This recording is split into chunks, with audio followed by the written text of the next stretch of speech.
What's up, you guys? Welcome back to another Commander video. This time we're going to be talking about the market. We're going to talk about 5 gainers. For the first week of January, we see a ton of cards. Just a reminder, I'm not going to be talking about anything that's incredibly old with a premium on it. We're talking about things like Arabian Nights, the Dark, Antiquities, Legends, anything that you know it's just going to go up because it's really old, it's harder to find. No, we're talking about cards that are more likely to change because of a meta, any new cards introduced, any upcoming expansions that might impact a card's value. You see that a lot more often with slightly newer cards. So we are going to be talking about an older card here in Selenia Dark Angel from Tempest. Tempest is an old set, yeah, but not even close to being in the type of crazy price range that you typically see cards from like Arabian Nights. So what's the percentage gain here? We're talking over 100% since last week. All of these prices, of course, MTGStocks. This was a big gainer. We're talking about the big spike of February 2021, January 2021, when everything on the reserve list just suddenly doubled or tripled. Every one of the dual lands gained a ton of value, and people made some serious bank here. Selenia Dark Angel is nothing really special. Could be kind of annoying to have to deal with if your opponent is constantly paying 2 life to return her back to their hand. If you look at the price here, both the average and the market price, so while it hasn't completely lost all of that value going back to February of last year, it has gone down quite a bit. It was close to touching 20 last year. In the past couple of months, however, it was closer to being just a $10 card. Looks like it has changed though, and this could signal some changes with other reserve list cards in sets like Tempest, Mirage, Visions.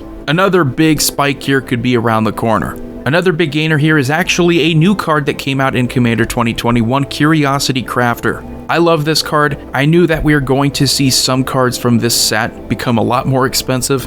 And while the extended art is the one that gained the most, like over 200%, went from $6 to $20, even the normal version from the Precon deck is still around a $14 card now. You have no max hand size on a flying creature, which I think is pretty interesting. It's always nice if you don't have to discard. It kind of acts as an enabler for the second part. Whenever you have anything that can cause you to draw a ton of cards, you don't want to have to discard them all at the end of your turn. So any kind of creature token deck, I'm thinking maybe something like Millicent. I'm thinking Brutaclad here. You're dealing combat damage with creature tokens, you're drawing a ton of cards.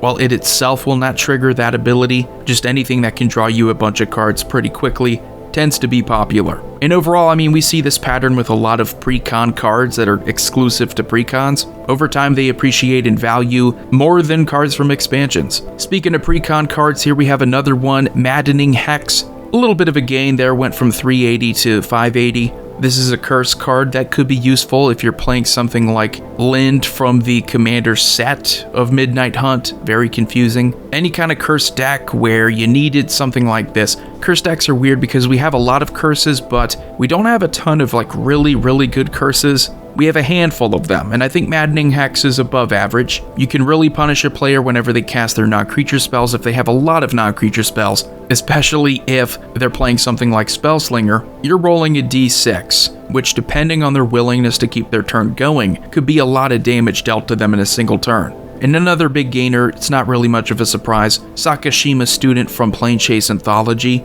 You'll notice that a lot of these ninjitsu cards are going up because of the upcoming Kamigawa set.